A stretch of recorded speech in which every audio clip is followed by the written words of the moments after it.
one of the things that my mother bought into was a book called Diet for a Small Planet.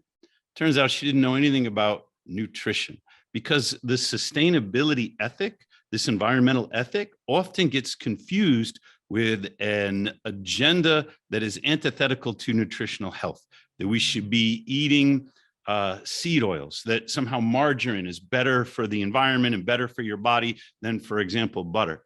My mother bought into that, and that meant I was raised a fat kid, fat adolescent, and I grew out of it somewhat in college and back into it as a middle-aged man. Well, then I had a kid. When he was 6, he was diagnosed with type 1 diabetes.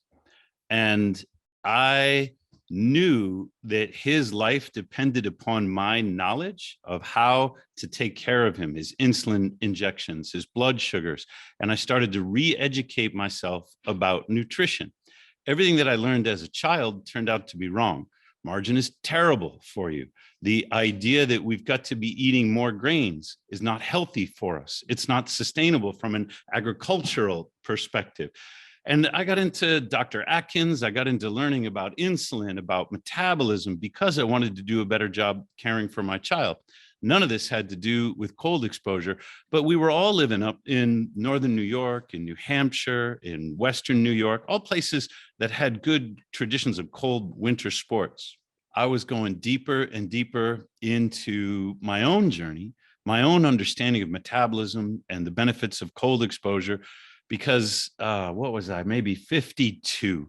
I'm going to be 56 this year. And I'm at an age where a lot of guys start breaking down. I'd had a blood test like I'm supposed to do. I had my PSA, so prostate specific antigen, measured. It came back over 7.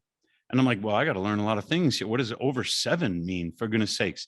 And right away, the doctors want to do a biopsy. You get a PSA like that. I wrote an article about it. You might have read it.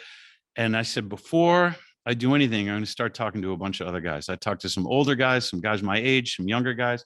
And it was amazing how little we actually talk about health, especially our reproductive health. We don't share anywhere near enough information. They were telling me their stories of biopsies, of surgeries, of having their prostate removed.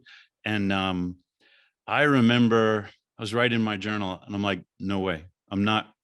If this thing kills me, it's going to take a while, because I read that these cancers almost are always really slow. So I have some time to experiment, and I'm going to do everything I can to avoid going under the knife. Well, it turns out ketosis, the ice bath, which generates ketones, intermittent fasting, a lot of the things that were related to deliberate cold exposure really help with managing cancer, managing the prostate, managing inflammation.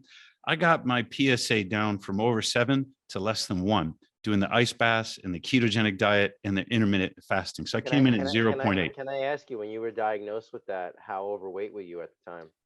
I was coming down from about 245 to 250. And by then I was about 215. So I had done a good job. I went on what I call the great food diet. If it isn't great food, I don't want to eat it. So, it wasn't like I was eschewing carbs or desserts at that point, but it had to be great. And I would skip lunch because it's really hard to get a great lunch. That helped me out a lot. I was doing some exercises. I wrote a little bit about that too. And so I was taking my fitness more seriously. It wasn't until I got that clean bill from the PSA that I thought I may really be onto something. Meanwhile, Morosco Forge is growing. And there's a guy in Oregon. His name is Dean Hall. He contacted us, and he thought that what we had invented was amazing, because he swears that cold water swimming cured his leukemia. He'd already lost his wife to brain cancer. And when he was diagnosed with leukemia, lymphoma all over his body, you can see it, there's a picture on our website, he was despondent. He said, to him, it was a death sentence, because his doctor said, there is no cure, there is no treatment, there is nothing I can do, but try and extend the quality of your life for as long as you can. And Dean said, well, I want to do something, because I felt so powerless about my wife's diagnosis and her death. And I feel powerless now. I'm not ready to resign myself to going quietly. I want to do something to inspire other cancer patients. Doc's like, well, what is that? He goes, I'm going to swim the entire length of the Shannon River in Ireland. That's where my people are from. I'm going to die on my own ancestral soil if I have to, but I'm going to go out on my own terms. And the doctor said, I don't know, Dean. It's great to have a goal. So check in with me. Let me know how that goes. I don't want to hold you back. So Dean starts training in Oregon at the Willamette River. He's the first person to have swum the entire length of the Willamette River. And you got to imagine, he's in the water for hours at a time. He's got a wetsuit, but it's all cold water swimming for him. His daughter follows him with a canoe. She's the support team. He trains for, and I forget exactly, but months. He goes back to his doctor and he says, I think I'm ready. I think I'm ready to take on the Shannon. And the doctor says, well, let's get you checked out. Doctor says, Dean, where did your cancer go? The dean says, you tell me, doc. The doctor says, if I hadn't done the initial diagnosis myself, if I hadn't pulled your blood test, if I hadn't seen your swollen lymph nodes, I'd swear you were misdiagnosed because there's now no trace of cancer in your system. Dean tells me this story. And I'm like, well, I don't know. I guess because I got my PSA down, Dean cured his cancer. I can't contradict his experience. Miracles happen. But I went back to the library and I found a book called Tripping Over the Truth by Travis Christofferson. And it helped me realize that diabetes was just scratching the surface of what we really need to know about metabolism, about brown fat, and about ketones.